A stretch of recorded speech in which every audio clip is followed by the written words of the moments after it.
Yeah, so then to make the picture complete, I talk about one more thing. That means that if you, for example, study emptiness according to Chandakirti's entering the middle way or supplement to the main race, translated, Madhyamika Avatara, then though the object being described, or the subject or the material, so to say, is emptiness, right? Especially the 6th chapter in that particular text. But the start of the text, or the praise, so to say, is not a praise to emptiness, but is a praise to compassion. Yeah? This is very moving, actually, that a person who actually is going to explain emptiness in detail. Right? So I think without Chandakirti and Nagarjuna, it's probably very difficult to get a complete understanding of emptiness. Right? So Chandakirti was very influential. Especially why was he so influential? Because, we just discussed, is the difference between Svatantrika and Prasangika is not that easy to be understood. Right? So that kind of distinction between those aspects only came, after Chandakirti into existence. At the time of Nagarjuna, the distinction was not being made, right? So that's where the different explanations of the different Indian scholars, according to different schools of Buddhist philosophy, right? After Nagarjuna's fundamental wisdom. So then Chandakirti was very influential from this point of view, describing so clearly, the emptiness according to Prasangika view in relation with other schools of Buddhist thought. So then, but in the beginning of his text, he didn't praise kind of many aspects of emptiness. No, he praised great compassion. That's very moving. So he says in the beginning of that Madhyamika Avatara, he says those who have achieved the state of arat or liberation, right? They came into existence by the power of the teachings of the Buddha. And the teachings of the Buddha came by the power of the Buddha arising or having arisen from being a bodhisattva. Right? And a bodhisattva arises from bodhicitta, right? The mind of enlightenment. And bodhicitta arises from great compassion. Right? If you study the 7 cause and effect method of generating compassion. So then Chandakirti actually, because of these reasons, he proved that it's more suitable to praise great compassion than emptiness. Right? So that's one thing. But then another aspect, when he moves in the text in the beginning a little bit more, then also he proves that having realized emptiness or understanding of emptiness will enhance this kind of compassion. Right? So why is that so? Because if you generate compassion, there's kind of 3 types of compassion he mentions. Right? So there's a compassion. Compassion is defined as a mind that wishes others to be free of suffering. Right? So if you want to put a secular aspect to it, like in the morning we talked about self-awareness, self-discipline, right? How to first become aware of our problems, then how to subdue the mind or apply the antidote, so to say, with self-discipline. So then in all the fields of psychology, then it goes from self-discipline to empathy and compassion. Right? So empathy and compassion are also developments which seems to be, proven to be very constructive. So compassion is defined as a mind that wishes others to be free of suffering. Right? So that's a step further than empathy. So compassion in that regard is a more constructive aspect than empathy. When I was on another conference in Bangalore one day, it's National Institute for Mental Health and Neuroscience. Then we also had a lot of presentations, and then also one person called Eve Ekman.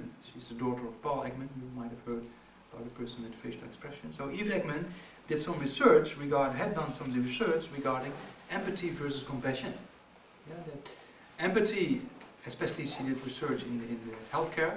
That people who see a lot of suffering, they have this empathy of feeling the same suffering themselves, right? Which causes burnout, stress, and depression. But if those people who have these burnouts in these kind of difficult situations of the work atmosphere, when they train in this kind of constructive, compassionate training, actually is a much more constructive state of mind. Instead of feel pity for the person, it's a kind of constructive mind that wants them to be free of this suffering and tries to move in that direction. if not possible, make a wish to do it in the future, right? So that means that that kind of compassion, which is the wish for others to be free of suffering, is a very constructive state of mind, you know, and that's now especially, you know, Tenzin Jinpa designed this kind of compassion, kind of cultivating compassion training and with Stanford University. Yeah, there's many other kind of, you know, scientific kind of evidence that this, you know, compassion training, so to say, seems to be very constructive and of benefit. Yeah? So why is it so is it beneficial? From the Buddhist point of view, it's also very beneficial. Why is it so? Because this compassion actually helps us to reduce self-concern, right? We just talked about that the self-cherishing attitude, right, which is based on this constructive form of I am mine, yeah, that ignorance actually is causing problems. You know? Another research done also in Harvard Medical School regarding this is very interesting research. If you study linguistics, right, then you know how we express, how we talk about things actually influences our way of thinking and reflects our emotions, right? So this research, what's done there is they have kind of very simple research. You have a group of people, you need a particular amount of people to get the data, right? So you have 10 to 15 minute conversation with those individuals, and then you just count with a counter how many times the person mentions the words I, me, myself, my this, my that, you know? So it's a very simple research, you know? So that proves that the more people, according to linguistics, the more you have self-concern, you express these words much more. You can see, you know, people who are more self-centered, they say more my this, my that. They always talk about themselves, you know. So you can see that it's true for a certain extent, right? So in this research they did that and they had just amount, you know, it's very simple. You get the data, you do the, you know, you do the count, you know, you get the kind of conclusion of the count, and then you look at the health records, physical health and mental health. And then there's a correlation between people with a higher score in the word uses related with self and those who don't relate it that much. So those with a higher rates in self-concern according to the conversations, also their health records were like higher in blood pressure and inclination to heart diseases, depression, low self-esteem. So it's very interesting to see that what the Buddha talked about 2,500 years ago, which actually the cause for suffering, actually now they prove with the scientific world to get a lot of similarities. You know? Yeah, so that's why this compassion, when back to Eve Ekman, so she says if you train this constructive compassion, then the mind becomes much more capable of dealing with those situations. You know? So that's probably also why a lot of people in Tibet who are imprisoned, and I said, that almost looks like there's no post-traumatic stress disorder. And when someone asked a question, then someone said also one reason could be because they take this compassion into the part, right? Yeah. Compassion for the people who harm them. So that's one very constructive aspect of it as well. Another constructive aspect from the Buddhist point of view is because this compassion reduces self-concern, right? People with more self-concern, there's more inclination for afflictions to arise or destructive emotions to arise, right? And more inclination for suffering. So if you have compassion, your self-concern actually loosens, right? It becomes less strong, because if you think about others, and that's based on this understanding that we all want happiness and don't want suffering, right? We just started today with the two aims in life we all have. So then, His Holiness always says, is we have behavior and the view, right? So that means we try not to harm others and if possible benefit others. And that is related with the view of dependent origination, because if other people harm us, we don't like that. Right? If other people benefit us, we like that, you know? So based on that view, we act. You know, that's a view of reality on conventional level. So that means even more to the extent of helping others, if you generate this kind of compassion, then you think about others more than oneself, and then try to accomplish, you know, that wish for others to be free of suffering. Then that becomes a very constructive way of moving forward. You know? So that was Eve Ekman proved in her research, that it's much more constructive to have this kind of compassion training than just having the empathy. You know, just feeling the suffering of others is not enough. You have to move a step further with the wish for them to be free of it. You know? So that mere wish of compassion, then there's a lot of clarity of the mind, you know, and constructive thinking, without getting disturbed by the thoughts how, you know, how sad it all is. That transcends that. That goes a step further. It understands the suffering, but in a constructive way it moves a particular direction. So that's why Chandrakirti, going back to Chandrakirti said, if you have compassion, you know, and you have it on 3 levels. Yeah? Chandrakirti has 3 levels of compassion. One is just the wish for us to be free of suffering by understanding the suffering of others, right? Without having high realizations or understandings of reality, right? Which is a very constructive thought. Then he said, but even more superior than that, we talked about a momentary changing of body and mind, right? Yeah, momentary changing. So if you have a realization of subtle impermanence, you realize that all the sentient beings around you are not just suffering now and then, but every second, because they haven't understood other aspects of the Buddhist doctrine, like the all pervasive compounding form of suffering. Then, having realized this subtle impermanence, you actually see that this kind of nature of suffering is more intense than the previous one. If you have not realized subtle impermanence, right? So that's why Chandrakirti says, of course, it's very superior to have this wish for sentient being pure suffering, but even more superior than that, have this realization of subtle impermanence, and then have this wish for sentient beings to be free of suffering is even more stronger. You know? So that means the more you understand reality, the stronger this compassion becomes. Right? And then he goes a step further and says, if you understand ignorance and emptiness, a person who has realized emptiness, then compassion becomes even more stronger. Why? Because you not only see other people are suffering, and you see they're suffering every moment, but also you see why they're suffering, because of ignorance.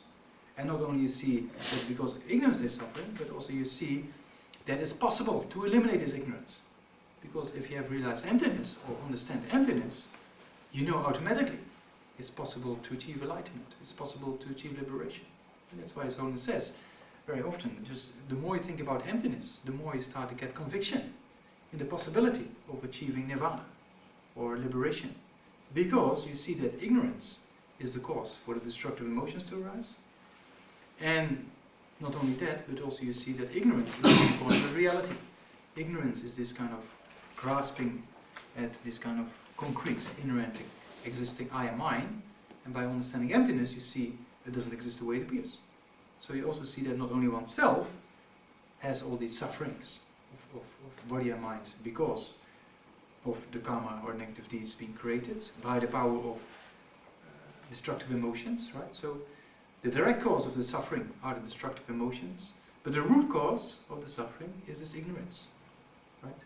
So that's why if you understand that process well, by understanding emptiness, then your understanding of getting liberated, or the possibility of getting liberated, is much stronger, right? So that's why the understanding of emptiness is very essential for any practice from the point of view on a daily life, to make things less concrete as they appear, right? Then if you want to achieve a higher human rebirth in future lifetimes, you have to practice morality, as you know, right? So in order to practice morality, the less destructive emotions you have, easier it becomes to practice morality, and the more understanding you have of emptiness, then of course destructive emotions will not arise that as before, so then practicing morality becomes easier, so you have good rebirth. And of course, for the achievement of liberation, you know, without emptiness there's no possibility to get liberated, right? Because those seeds of these destructive emotions we cannot take away with something else than emptiness, the realization of emptiness.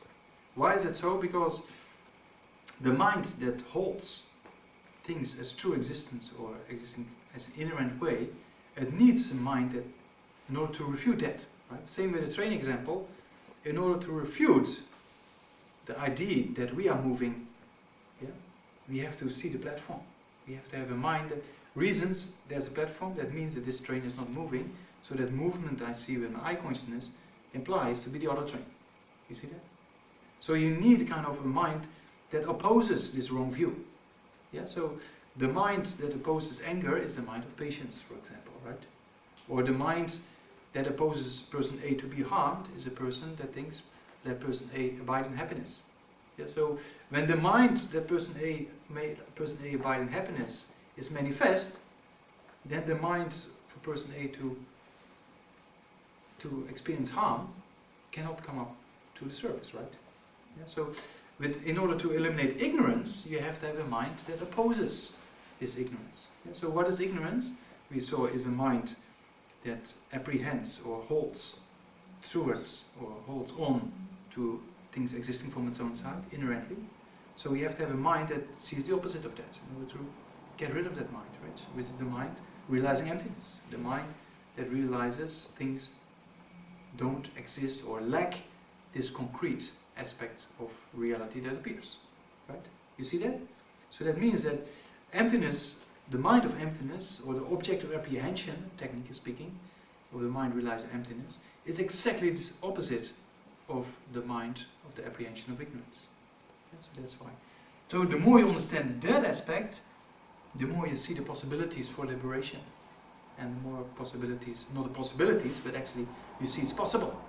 So that's also what Chandrakirti says with compassion is even more true, because then you see that sentient beings are in the nature of suffering because of ignorance. And now if you realize emptiness, so you see the possibility not only for yourself to eliminate it, but also sentient beings you can eliminate by helping them to understand emptiness, right? So that proves that, according to Chandrakirti, he says this supreme of compassion is the most superior one. Yeah? That's also why the reasons why most of the bodhisattvas realize emptiness before generating bodhicitta. Yeah, we sometimes think bodhicitta is very difficult. It is very difficult, right? But emptiness is even more difficult to sometimes think, because emptiness is very complex. But if you have the right amount of merit and the right amount of purification, then according to the scriptures and according to the meditators, emptiness doesn't seem all that difficult. Because you get your object of refutation clear, you use the reasoning, and you just refute it, right? So that's how they describe it. But bodhicitta, you have to sit again and again and again and habituate your mind over a long period of time to generate it. Yeah, that only comes by the power of habituation, right? Well, emptiness only comes by the power of course, having the right understanding, having the right accumulation of merit, the right purification, and then it's just a matter of reasoning. Right? So that's why many meditators, including people like Nima, one of the famous meditators from Ganden, who people said he achieved the part of preparation. He also said, emptiness is not that difficult. Bodhicitta, that's very difficult. Yeah. So that's also what Chandrakirti says, that if you have this understanding of emptiness, then that compassion becomes much stronger. If the compassion is much stronger, bodhicitta becomes stronger, right? So bodhicitta is the wish not only for all sentient beings free of suffering, but to achieve the state of enlightenment for that purpose, to lead all sentient beings beyond suffering, right? So if you understand this kind of emptiness, your compassion becomes much stronger. Yeah? If you know the 7 cause and effect method, then also you know that the stronger our compassion becomes, because compassion is one of the aspirations. Bodhicitta has 2 aspirations, right? One is sentient beings free of suffering, and the other one is for sentient beings to achieve enlightenment for that purpose. Right? So there's a causal aspiration and a resultant aspiration for bodhicitta. Yeah? So this causal aspiration, if you study 7 cause and effect method, you can see the stronger the compassion becomes, the stronger the special intention is. Right? So compassion means a wish for sentient beings to be free of suffering. Right? So that turns into this kind of special intention that you are going to take responsibility to do that. Yeah? So you can see the stronger that compassion is, by understanding ignorance, understanding emptiness, then the special intention becomes stronger. Right? So the stronger the special intention comes, then you realize, I don't have the capacity, I have to achieve the state of enlightenment for that purpose, and then the bodhicitta becomes stronger. Right? So that's what Chandrakirti actually very skillfully, when he starts with the Bodhisattva Kosanamba, the Madhyamika Avatara, he starts with praising compassion for this particular purpose. Very interesting analogy, to see the importance of generating compassion for the purpose of understanding, emptiness, and that all the goodness, so to say, arises from compassion. Because out of compassion, bodhicitta arises, right? Compassion is one of the main causes for special intention, and the special intention is also has 2 aspects, right? So one aspect is this kind of strong compassion I take responsibility. So the stronger that aspect is, may I become, or may I liberate all sentient beings from the suffering. Right? The stronger that understanding is, then you start to think, I have to do something. I have to become more developed than I am now. Right? I have to achieve the state of enlightenment. So that's why the stronger that compassion becomes, the stronger this special intention is. And then, because of the strong special intention, bodhicitta becomes much more intense, right? Then you cannot wait to become a Buddha, so to say. You cannot, yeah. So that means that this emptiness is incredibly important in different levels of our spiritual practice. Yeah. So it's, yeah, it's one of the subjects, most interesting subjects and most important subjects within the whole classification of the Buddhist doctrine, right? So that's why in the monastic institutions we study about 4 years, you know, to 6 days a week, you know. So it's quite intense. Yeah? So here in the West, we mostly give some talks about emptiness now and then.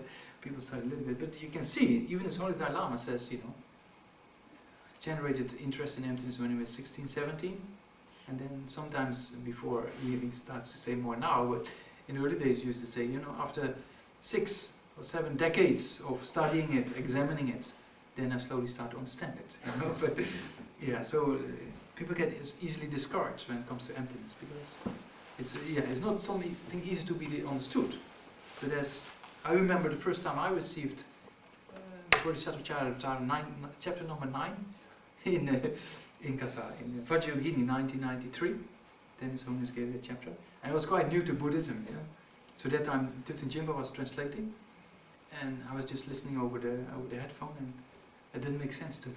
You know? So because I just didn't understand, you know. So I just took out the headphones and listened to His Holiness in Tibet, and also that I didn't understand. So, yeah, so at that time it's like, yeah, it's not much better now, but yeah, it's the start. So yeah, so we see the importance of emptiness actually on the different levels, right? So to understand the two truths from the point of view on a daily life, we can see, right, how destructive emotions cause us suffering. If you want a more Buddhist motivation of pressure human rebirth, we need to practice morality, as you know, and for that purpose, the stronger the afflictions are, the more difficult that is. Yeah, so if you combine it with emptiness, then also that practice of morality becomes less difficult. And then, of course, without emptiness, you cannot achieve liberation, right? So you need a mind that wishes liberation, and that's to be combined with realization of emptiness in order to fly to the city of liberation, right? The two wings, method and wisdom. And the same is true for enlightenment, right? If you have the conventional truth or the conventional reality of bodhicitta, right? Sometimes the conventional bodhicitta, and the ultimate nature of reality, emptiness, or the ultimate bodhicitta, also those two wings you need in order to fly to the city of enlightenment, right? So that's what those two truths are, what we discussed today, you know, important actually, yeah, from beginning to the middle and to the end, as we say. So that's why Chandrakirti says, you know, also compassion is important in beginning, middle, and end. You know? So that's why the two truths is very essential. You know, His Holiness says, and also if you study the Abhishamanakara, very clearly, with understanding the Four Noble Truths that we started with today, in order to understand what is suffering, right? So we talked about, you know, physical and mental sufferings, but it goes a bit further than that, right? We have the suffering of the direct form of suffering, right? The suffering of suffering, like a headache or a cold. Then we have the suffering of change. So heat and cold, when you turn on the heater and then the heater produces too much heat, then it gets too hot and you fall asleep and you get dull. So then you have to open the window and then it gets cold again. You know, it's like basically that's the life that's the suffering of change, right? Or you're hungry and you eat too much and get stomach upset, you know, so that's the suffering of change. And then there's this third one, the all-pervasive compounding form of suffering, meaning as long as we have karma and afflictions, there's no escape. It's always underneath the surface, the suffering is always present. So we all have the potential to get a cold, right?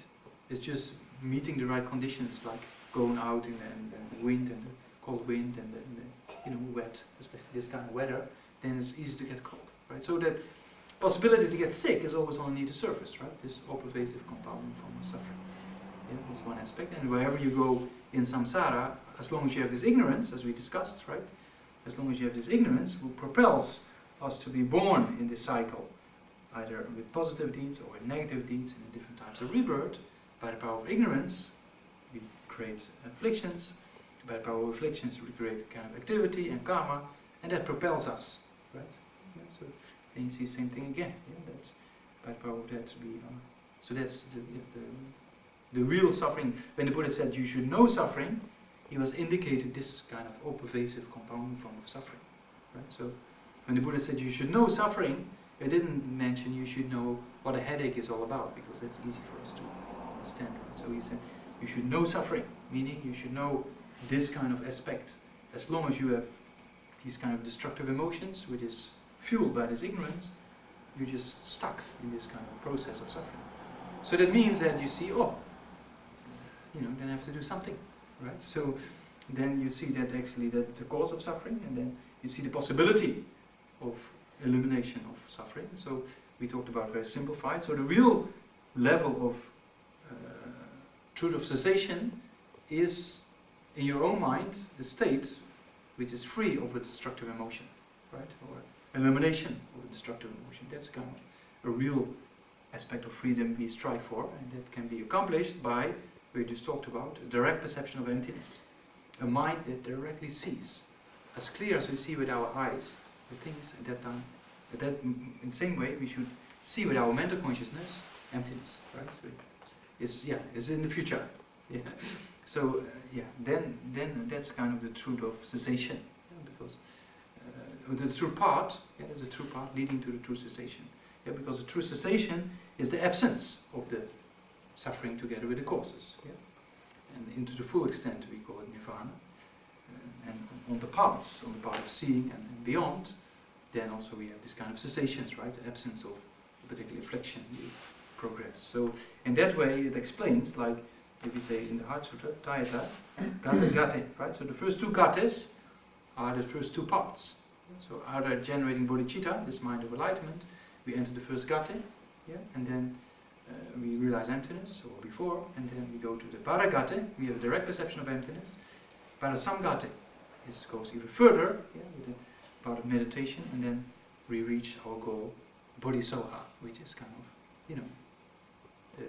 the part of no more learning, we achieve the state of enlightenment. So just for auspiciousness, I thought, just complete the whole part, everything complete, so then imprints are there. So any questions regarding emptiness or parts?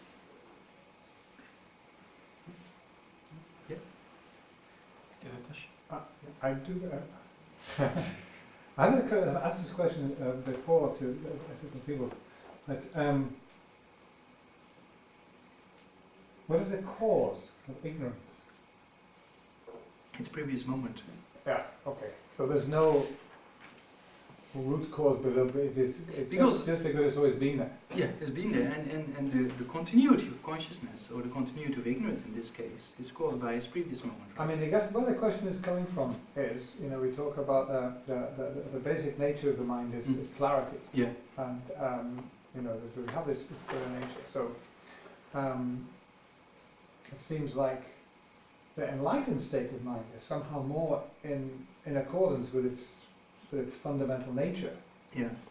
So then this question is, how does that clarity come to be obscured? It's not that clarity came to be obscured, but that clarity is obscured by other states of mind, right? That clarity is not manifest, is most of the time is dormant, right? So if that clarity is not made manifest and on a dormant level, then all those other coarser forms of mind they take over. Right? So that proves that we can prove that, for example, if you do concentration meditation and you achieve calm abiding, it's not really the ultimate nature of the mind that dawns, but the very subtler mind dawns, right? So then you can generate minds of the form and formless realms, right?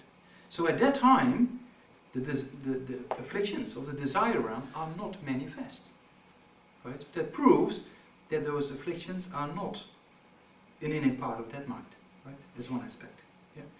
So then, to go back to ignorance, the more subtler the mind becomes, the less ignorance has influence to influence it.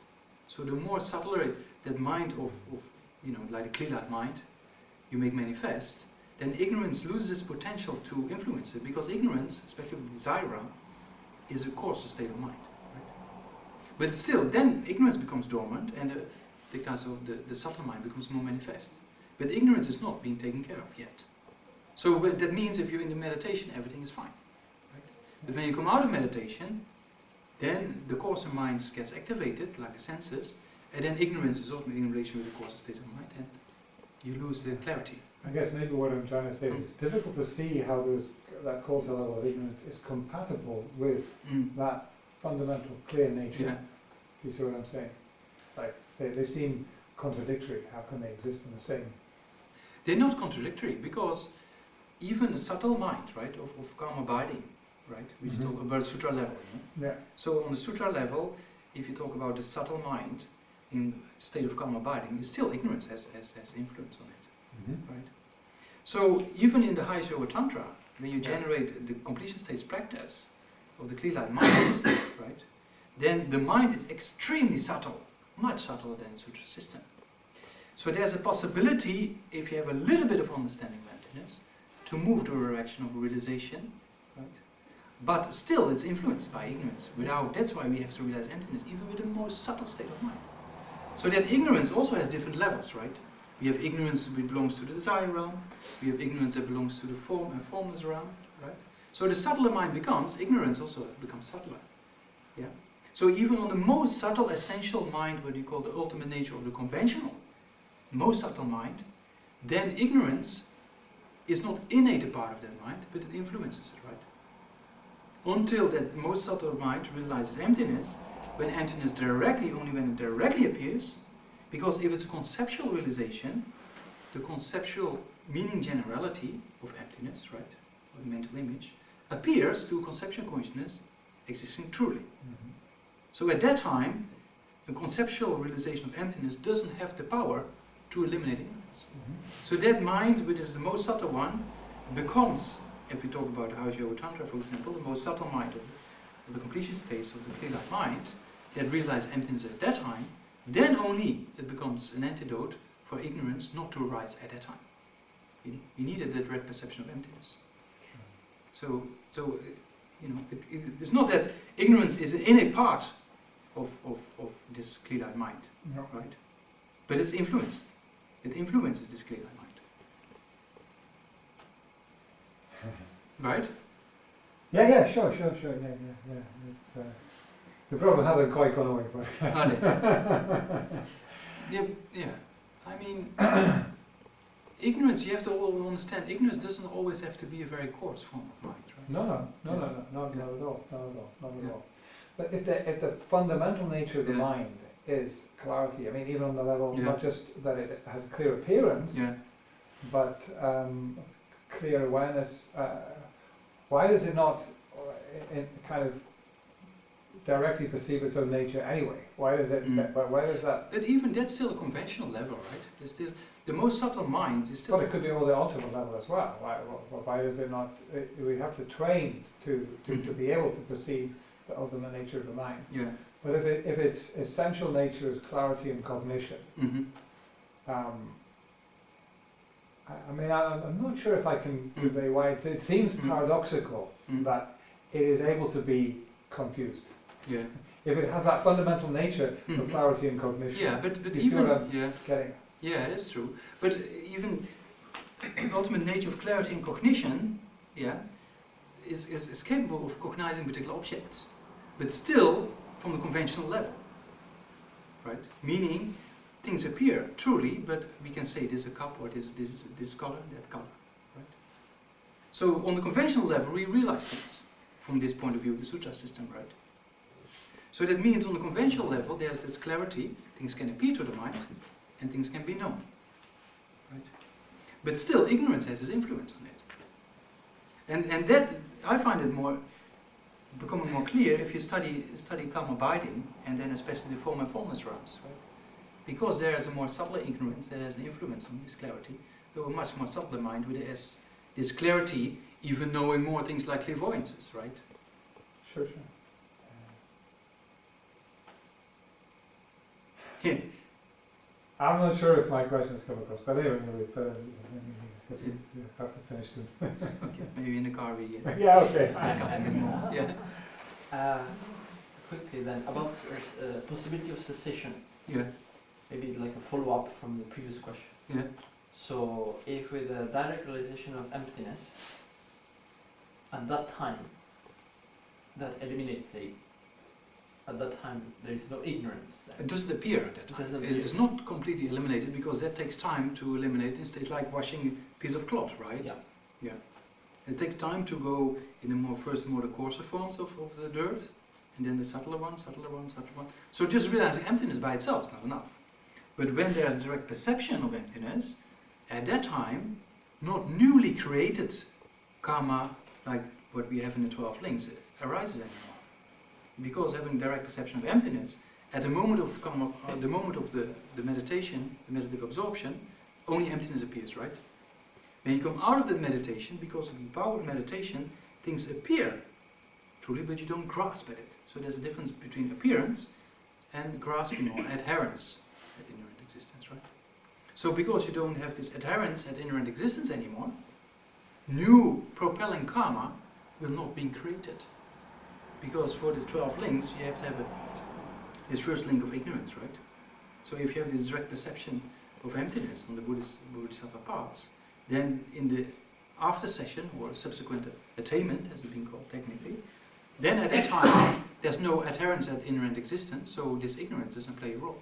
So then, because there's no new throwing karma in this aspect, which is one of the most heaviest one, being created, so then it purifies the previous ones, right? So it's like a washing machine, you know? So it goes in a kind of more sophisticated program. Yeah. But the doubt I have sometimes is, since we had beginningless previous lives Yeah. of accumulating negative karma, it's Yeah. like an infinite amount. Yeah. So how can I don't know, finite amount of meditation on emptiness? It's like Yes, there's infinite yeah. amount to purify. True, true. can- But I mean, I said before, new negative karma not been created, and previous habituations which are seeds, right? Seeds or karmic imprints. Yeah? So they can be taken away by this direct perception of emptiness. Yeah? So that means the appearance of it already starts at the level of subsequent attainment, because things appear, but you don't there's no adherence, no grasping, right? But appearance is there by the power of karmic imprints, right? Yeah. So the seed's already been taken care of, because there's no adherence. Yeah.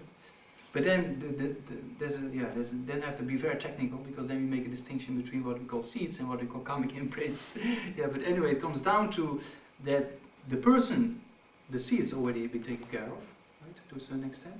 And then the imprints, which causes the appearance, also slowly starts to fade away over time. Yeah, so then, on the levels, especially on the part of meditation, there's many levels of going into meditation on emptiness, coming out of it, accumulation of merit, going into meditation. And then it's like a washing machine. First you get rid of the more coarser forms of grasping, inherent appearance, and then the more subtler one, according to the different levels of, like the desire realm, the formless, and the form and the formless realm. Right? So then according to the form realm, the desire realm aspect of the afflictions and ignorance is more coarser. So it's easier to abandon in general speaking. You know? Yeah. And then on top of that, on the part of seeing and part of meditation, another twofold division what happens is the acquired grasping a true existence, right? Is easier to eliminate than the innate one. Meaning, habituations that are new, accumulated over a certain period of time, is easier to eliminate than those who are there since beginning lifetime, right? So that happens on the part of seeing, acquired ones. Yeah? So the innate ones, to your question, happens on the part of meditation. Yeah, and that's a much longer period of time compared to the part of seeing. So that proves that this kind of inclinations which is there since the beginning of lifetime needs much more work to eliminate, right? But it is, the more you understand this ultimate reality and the more you see this ultimate reality, it breaks down this, because eventually correct forms of consciousness will survive, right? And another proof of that is that if you, like negative karma, right, together with the seeds, can be destroyed and taken away with direct perception of emptiness, right? Well, positive karma can be destroyed by affliction like anger, but the roots can never be taken away. So that also proves there's a way up, you know? And there's a way up to these paths, and then the more you have this direct perception of emptiness, because the more you habituate yourself to only emptiness, then ignorance loses its potential, right? If it's there since beginner's lifetime or not. Right? It's by the power of habituation, you know? No? Or not? Yes or no? Maybe. Maybe. On top of that, couldn't you say like a building that took 100 years to build can be demolished in a few minutes? You know, it's the power and strength of. Yeah, I mean, Yeah. the reason is also that you have a mind of emptiness is according to reality, which eventually will win, right? Because the mind of ignorance is not according to reality. So that means that that can be taken away, because same with the train example, it's a very simple example, but it proves that with a correct form of consciousness, you can eliminate an incorrect form of consciousness. Right? Or a dream is so believe it's true by the power of habit and dreamt for I don't know how many minutes, but then to get rid of that, you just by with reasoning, with a few seconds, you can take care of it, right? So it's possible. I've got one question. Yeah.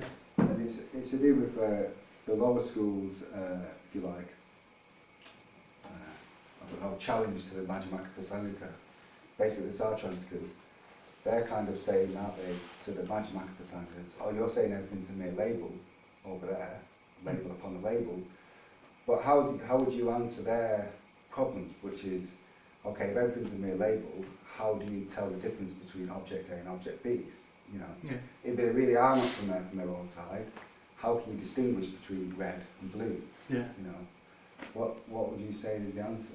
I mean, distinction between two objects, red and blue, that's, they will say, you know, because on conventional understanding, this color is considered red and this color is considered blue, right? So on conventional reality, the distinctions be made. There is something. It doesn't mean there's nothing exists at all, right? There is something, of an unconventional level, this kind of collection of a particular object is suitable to be called blue or suitable to be called red, right? So that conventionality exists, right? Yeah. But how that object actually, how it appears to us and how it actually exists, that's another aspect.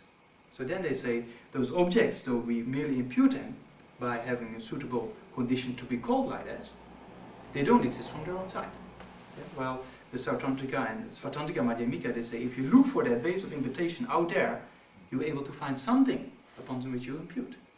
They say that you can. You can, yeah. But Prasangika says even if you look for that, it's very difficult. You cannot find it. Same with consciousness, right? Consciousness, our mere collection of the aggregates, is a base to be called, suitable to be called a person, right? But if you actually look for that base where it actually is, you cannot pinpoint it and it says it's here or there, right? You see that? So that base actually you cannot find. So then Prasangika says that to Sautrantika, look, if you look for that base, you can actually not find it. It's a mere collection. That is the basis for imputation. And the mere collection of what we call the stream of consciousness, what we actually impute, oh, this is kind of consciousness, together with the other aggregates, the mere collection of that we call a person. It's like an imputation on imputation on imputation. They're not bothered about infinite regress. You know? Yeah, it's fine. Yeah. Yeah. Yeah, I mean it's true, because even the basis for imputation is also imputed, right? Yeah. It's just quiet. Yeah, it's not easy to be understood, I tell you. I mean it takes more than just, you know, a few weekends or something like that. You have to read a lot, and even Lama Tsongkhapa, you know, who was in his 20s, was such a incredible scholar when he wrote, you know, the Golden Rosary of the commentaries of the Abhishamalankara. He must have memorized all the 21 commentaries, the way he composed the text, right? But then he asked Manjushri, do we have the realization of emptiness according to Prasangika or Svatantika? Then Manjushri said neither. You go in retreat, purify, you know? And then only he went for 4 years, and then you know how many prostrations and mandalas he did, and read the scriptures, and then only he got it, right? So yeah, you need a little bit more than just kind of, you know, academic knowledge. Yeah. Yeah. Yeah, okay, so then we delegate.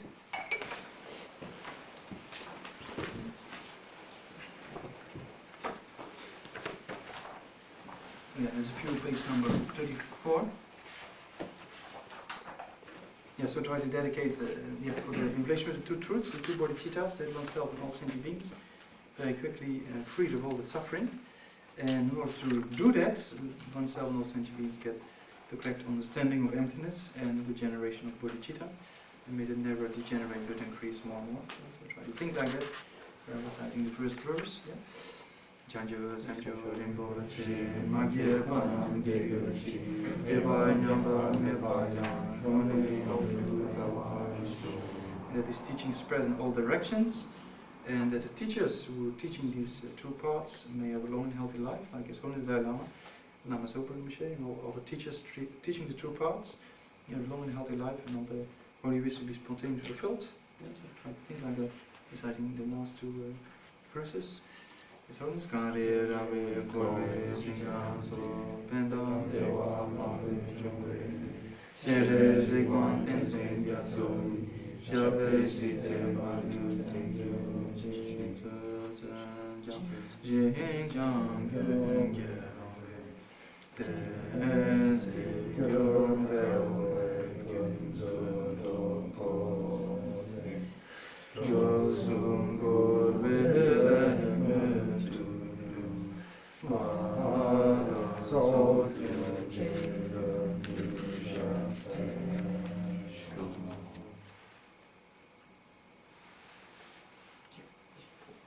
Okay, thank you very much.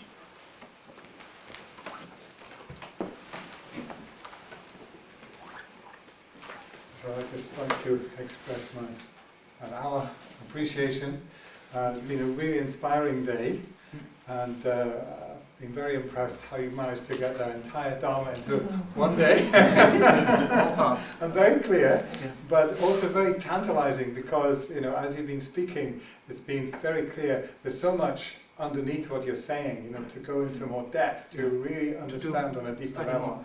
So I'm delighted to say, anybody who's not realized, we have, Geshe has very kindly accepted to lead our retreat next spring, next April, at Ackworth School.